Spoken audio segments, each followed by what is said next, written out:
All right, control and interpreting. So what do I mean by control and interpreting? Well, control is a word that is very charged. Some people think it's bad, some people think it's good, some people are control freaks, some people hate control freaks, but to do our job competently and to deliver the result, which is full-fledged communication and understanding, we have to have some degree of control, right? And we can probably all think, maybe I'll even tell you an anecdote here, we can all think of examples where it got out of control, where it was chaotic, where it was a pandemonium. Actually, look at the etymology, at the derivation of the word pandemonium. It's really interesting. I'm not even going to tell you. So, yeah, what do I mean by control? Well, recently there was a political example when President Trump met with Prime Minister Meloni, and the interpreter lost control of the conversation because there was a lot of back and forth, and then she was blamed. I don't really know what happened. I know that it definitely is difficult to interpret political contexts. I'm not saying I wouldn't have lost it, but what she should have done is one way or another maintain control of the flows. And let's talk about that in a second.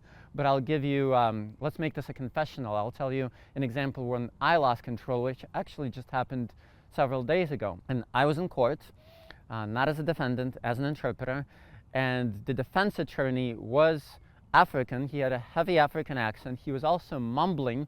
He was also faced away from me.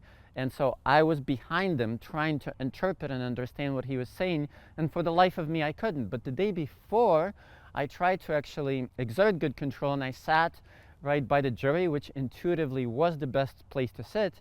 But Her Honor said, "You're probably distracting the jurors, can you move?" And I did move, and it wasn't a big deal then, but the next day it was. And what I should have done is said, "Excuse me, Your Honor, the interpreter cannot hear the attorney." I should have exerted the control, but I didn't. And the defendant actually put down his headphones, and the interpreters were dismissed, which never happened in my career. Like, me and my colleague were dismissed because the defendant said, "I prefer to listen to the original." This is like a slap in the face to me. See, I'm telling you this stuff honestly and sincerely, and I can because I'm a master interpreter, but this has never happened. And it happened because I lost control. But many, many times, in 90% of the cases, I have exerted it successfully, right? What do I mean? Let's just give a few examples. We'll probably do a more in-depth video on this later. But let's say the person is talking on and on and on and on and on, and you know your limit, let's just guess it's 1 minute, which it shouldn't be. It should be more like 10 minutes or 100 minutes, but you know that your limit is 1 minute. Well, that's exactly the point when you should say, "Excuse me, the interpreter needs to interpret." Right? We'll talk about other ways in a different clip to stop people, and that is actually a part of control.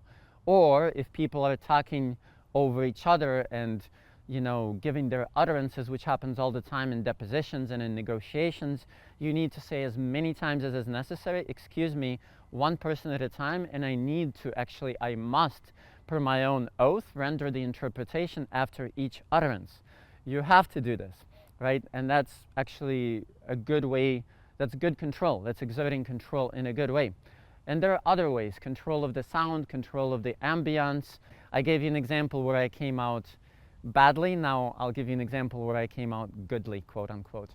So this was also a deposition, right? And the Spanish speakers, they want to interject their own opinion of how things should be translated and interpreted. And at one point, I just turned to the main attorney, the deposing attorney, and I say, "Excuse me, the interpreter cannot work when there are all these opinions coming in, and I stand by my interpretation." And she was like, "Everybody at that end of the table, quiet." So she took my side, you know? Not that I was trying to be mean. Later during break, I came up to them and I said, "Thank you for your opinions. It just makes my job impossible though," right? So exert good control as much as you need to and not more. You don't have to be a control freak squared or cubed, just be a control freak, but in a very nice, tactful manner for me, okay?